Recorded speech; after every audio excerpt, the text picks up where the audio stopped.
il vous sera impossible d'avoir un business premium si vous ne montez également pas en gamme votre gestion de réclamation client.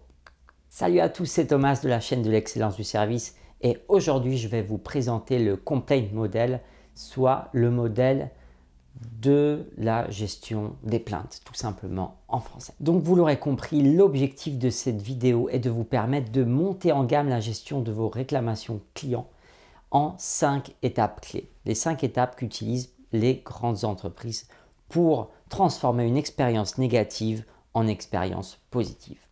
Ou comme le dit l'association de la relation client, transformer un pépin en pépite. Donc voyons voir ça de plus près, mais avant toute chose, n'oubliez pas de vous abonner à la chaîne de l'excellence du service, ça me fait toujours autant plaisir. Merci beaucoup. Donc, qu'est-ce ce fameux complaint model?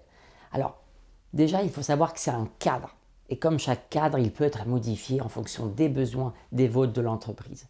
Mais bon, c'est un cadre vraiment très large, mais il donne déjà une structure très intéressante pour savoir comment gérer une réclamation pour la transformer en expérience positive. Donc il y a 5 étapes que je vous présente avec à chaque fois des exemples concrets. Donc la première étape, la plus évidente, c'est bien évidemment l'écoute. Il faut laisser le client s'exprimer, soit par téléphone, soit par mail, et vraiment écouter attentivement sa plainte en détail pour ensuite mieux la comprendre. Par exemple, si votre client se plaint que le produit n'est pas arrivé à date, laissez d'abord exprimer sa frustration pour ensuite mieux comprendre le problème. Ensuite, la seconde étape après l'écoute, c'est la compréhension.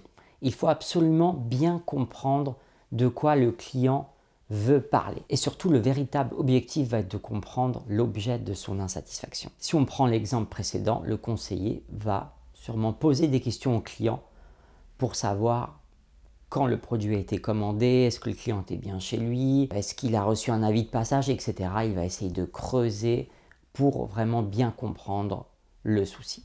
Alors, encore une fois, soit par téléphone, soit par mail, c'est le même procédé. La troisième étape, c'est l'empathie. L'empathie, c'est se mettre à la place du client pour mieux comprendre ses émotions et donc sa frustration. Dans l'exemple précédent, le conseiller va peut-être pouvoir dire « Je comprends que vous attendiez cet objet impatiemment, d'où votre frustration, on va tout faire pour régler le problème rapidement. » Et l'empathie, c'est aussi un outil très intéressant pour désarmer les situations conflictuelles.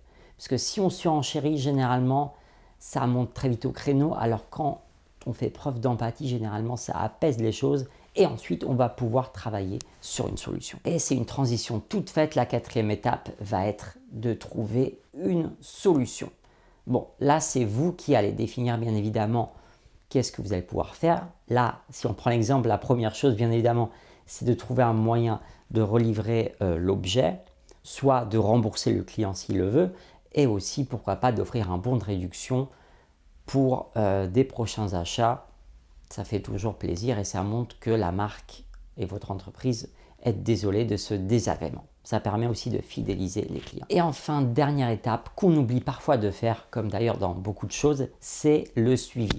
Une fois que vous avez apporté une solution, n'hésitez pas à questionner ce client en question pour savoir s'il est satisfait du traitement de sa réclamation. Ça vous donnera sûrement des éléments pour des prochaines fois, voir si vos solutions sont pertinentes, si les clients en sont satisfaits et si ça leur convient. Et bien évidemment, c'est également un outil interne de suivi. Si vous avez le même problème qui se répète régulièrement, vous avez sûrement un problème dans vos procédures, dans vos process, avec vos fournisseurs ou autres, et vous allez sûrement devoir mettre en place un plan d'action pour pallier à ça. Ces 5 étapes sont vraiment un cadre basique que vous allez devoir bien évidemment peaufiner en fonction de vos process, de vos ressources également, et de comment vous voulez gérer vos propres réclamations. Mais c'est un cadre qui est super intéressant. Pourquoi? Parce que si vous répondez bien aux réclamations clients, il se peut même que la satisfaction d'un client dont la réclamation a été gérée à merveille serait plus satisfait que si cette situation n'avait pas lieu. C'est un peu paradoxal, mais il y a des études qui le prouvent. Attention, je ne vous incite pas à créer des réclamations tout le temps, bien évidemment. J'espère que cette vidéo vous a plu et qu'elle pourra vous aider dans vos réclamations.